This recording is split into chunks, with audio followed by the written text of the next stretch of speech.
അതുകൊണ്ട് Hallelujah. നമ്മളെല്ലാവരും കർത്താവിന് പ്രിയപ്പെട്ടവരാ. നമ്മളെല്ലാവരും കർത്താവിന് വിലയേറിയവരാ. നമ്മൾ കർത്താവിന് മാന്യന്മാരാ. നമ്മെ കർത്താവ് തന്റെ വലം കൈ കൊണ്ട് എപ്പോഴും പിടിച്ചിട്ടുണ്ട്.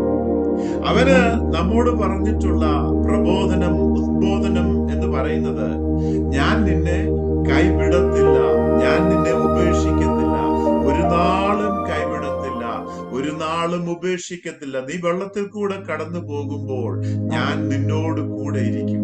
നീ അതിൽ മുങ്ങിപ്പോകത്തില്ല. നീ തീയിൽ കൂടി കടന്നു പോകുമ്പോൾ ഞാൻ നിന്നോട് കൂടെ ഇരിക്കും. ഞാൻ ആ തീയ് നിന്നെ ഏശത്തില്ല. നീ കൂരിരുളിൻ താഴ്വരയിൽ കൂടി നടന്നു പോകുമ്പോൾ ഞാൻ നിന്നോട് കൂടെ ഇരിക്കും. ഞാൻ എന്റെ വടിയും കോലും നിന്നെ ആശ്വസിപ്പിക്കും. നമുക്ക് പതറിപ്പോകാൻ, വാസ്തവം പറഞ്ഞാൽ നമുക്കൊന്നുമില്ല. നാം ഈ ദൈവവചനത്തിലേക്ക് നോക്കുമ്പോൾ, ഈ ദൈവത്തിന്റെ മാറ്റമില്ലാത്ത നിർമ്മലമായ ഈ വചനത്തിലേക്ക് നോക്കുമ്പോൾ നമുക്ക് ആകുലപ്പെടാനായിട്ട് യാതൊരു കാരണവും ഈ ഭൂമി ഓഫർ ചെയ്യുന്നില്ല എന്നുള്ളതാണ് സത്യം.